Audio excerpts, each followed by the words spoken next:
President Trump set to deliver his State of the Union tomorrow. Joining us live from D.C. with a preview is News Nation's Chris Stirewalt. Chris, good morning to you.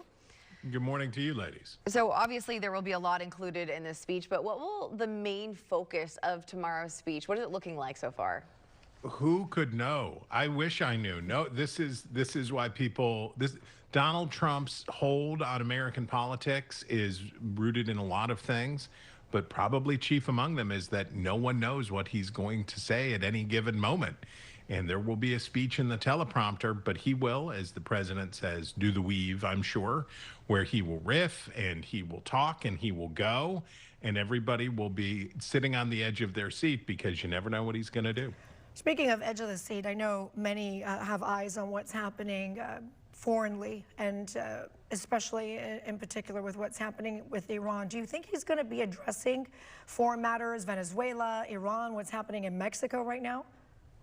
I would think that there are the successes, right? The successful components of this. There's a lot of trouble in Mexico, but it does reflect on the president's success in getting Mexico's government to crack down on the cartels, killing one of the big cartel leaders in Mexico. So I think that if I were writing the speech for the president, wanted to have a good things to talk about, I'd talk about that. Venezuela is complicated and hard to talk about because, of course, exactly what we're doing there remains kind of opaque. So you can just probably focus on the successful raid against Nicolas Maduro and decapitating the government there. Probably you'd just say that. The Iran question is wide open, right? What are we doing with Iran? Are we trying to get another nuclear deal in place with Iran? Is that what the military buildup is about? Is this about regime change? Who knows? And the president is keeping all of his options open, and that is definitely an edge of the seat question. And we've definitely never seen him kind of take a neutral stance on anything. So, you know, how could this speech actually set the tone for coming up, possibly midterm elections? What do we see with that there? Well, maybe think about it this way. The president's, I did it this morning. Current job approval rating is 38.4%, which is bad. That's ungood.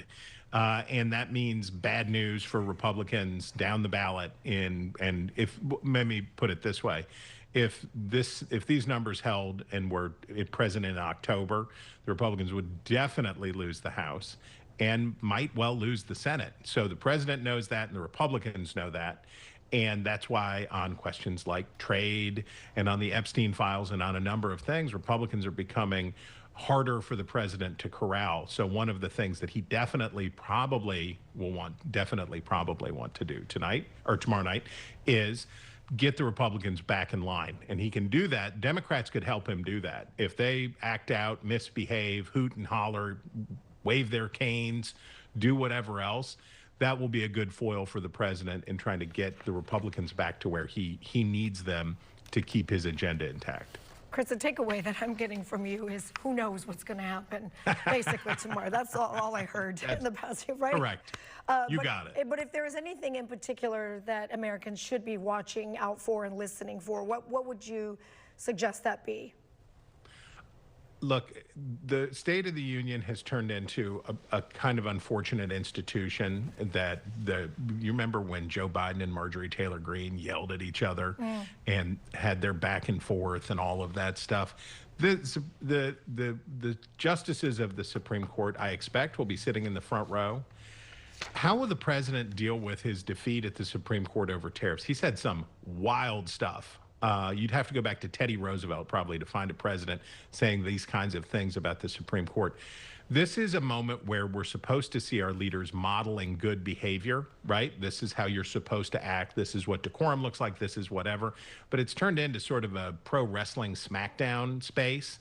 So maybe the thing to do is look for the people who are acting correctly. Look for maybe the good news is if you find instances of people being gracious, patriotic, decent, and respectful, maybe hold on to those.